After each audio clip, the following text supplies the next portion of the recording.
You might have said, okay, fine and dandy, Joe, how did you know there was a stud here? And even once you do find a stud here, how do you know where the other studs are? Well, you can just knock on the wall, and if it sounds hollow like that, you know there's no stud there. Now listen. Hear that high-pitched noise? And you'll feel that it's more dense right there. So I know there's a stud right in there. Hollow. There's another stud right there. And you should measure between them. Generally, they lay out walls every 16 inches. So if I find the center of this stud and measure over 16 inches and start doing this business, it should be right in there. See, somebody had patched from before. No stud. There's a stud there. Now it's hollow. There's a stud right there. They probably missed it right in there. Okay, and I'm going to probe around. See, I know there's one right there. Nothing there. The other one is over here, not there. There was a plastic anchor in that one. See, so it's pretty easy to do that. And then you can probe around with a little nail or a scratch off. Sometimes I'll use something like this. Poke in there. See, there's nothing in there. And I can go both directions or something and feel. So you know that's, listen to that. See, it's right there. And so they missed it just a little bit, and they weren't really trying to hit the studs. Well, I'm going to try to catch some of the studs. That's a quick and dirty on how to find your studs if you want to put your brackets on the studs. Now granted, when you put this up, does it have to be on a stud? No, it can be just on sheetrock, because the theory is all the weight's going to be right there as it's pushing down, and then it's angling, all the weight is being transferred to this point right here. For this to push into the wall, you'd have to have this whole section of bracket from here over, all of that push right into the sheetrock, and chances are that's not going to happen. Okay, but if you're right on top of a stud, you know there's no way it's ever going to flex.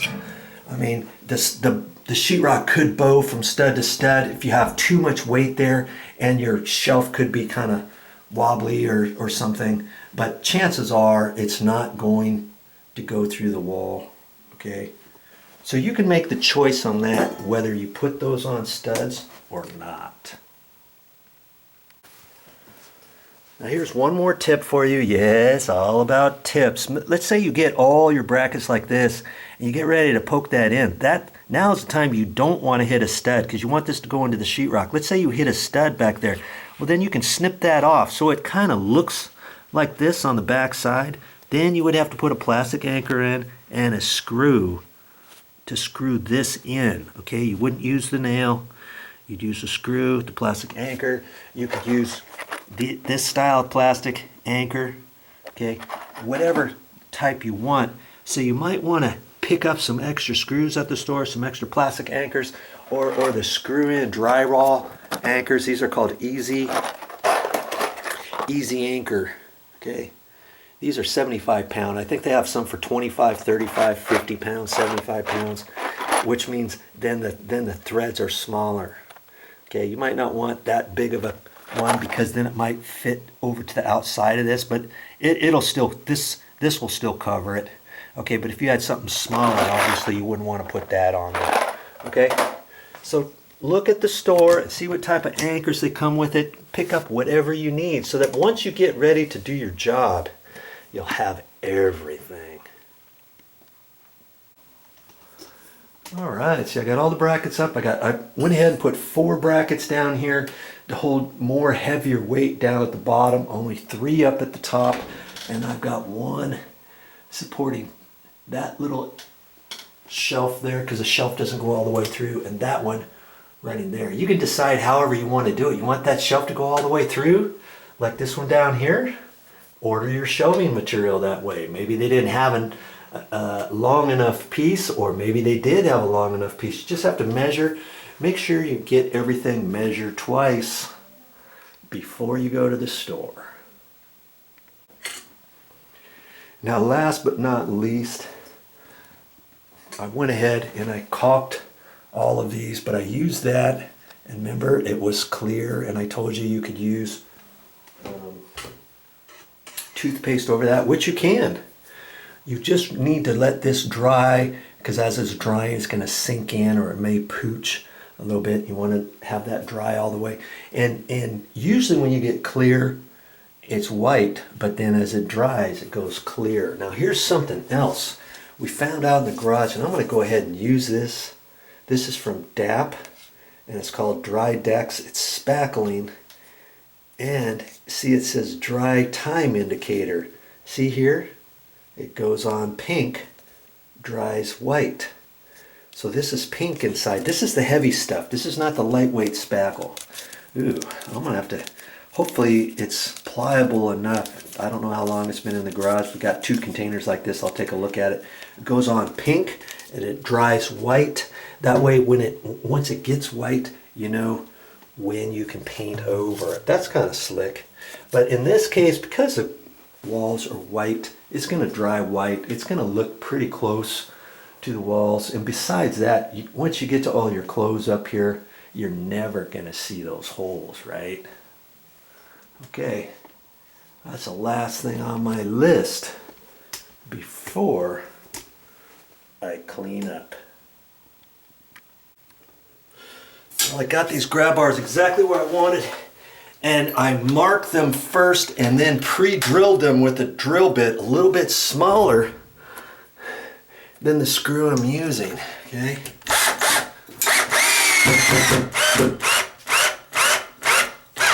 Wow. 12. This is a 12-volt battery operated drill, and I prefer the 18-volt.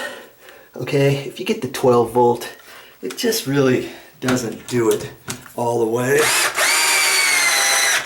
for most of your projects. Here it worked in a pinch, and I always get the lithium battery ones too. This is not a lithium battery. Look at the hardware store, always get the new style lithium batteries. And see, this has trim. It's got little nibs on it, and you fit it over on one side.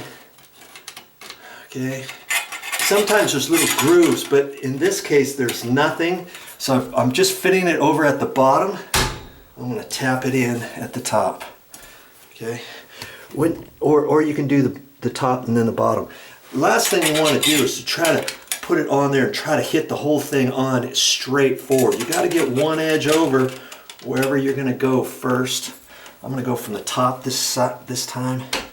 I got that. And it clicks on there like that. There. See there? There. Oh, that's solid. That is solid. That's going to help my auntie when she comes in. Let's see here how this works.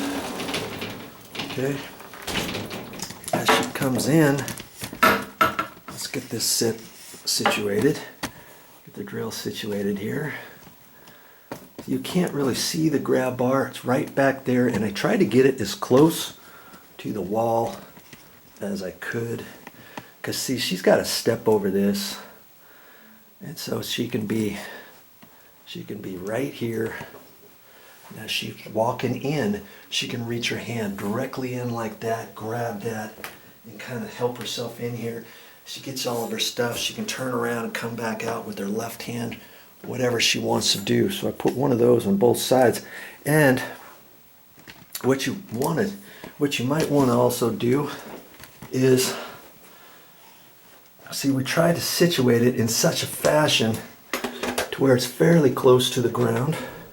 So if she were to fall or lose her balance or something, she's on the ground, she has a hard time getting up. So you want to make sure this grab bar is low enough down so that someone could reach that. And what I suggested, see, these grab bars are a little short, aren't they?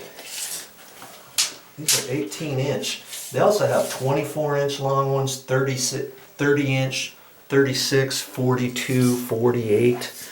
You could put anything on there, but when they went to the store, they wanted ones, I don't know if you can see it, from there down to there is a little bit rougher. See, it's smooth from here up to there, and then it's rougher. It kind of gives you a little bit more of a grip. And this was the only ones that they had at the store at the time. And so I had to be careful to figure out what height I wanted to put that at. And I made this one the same.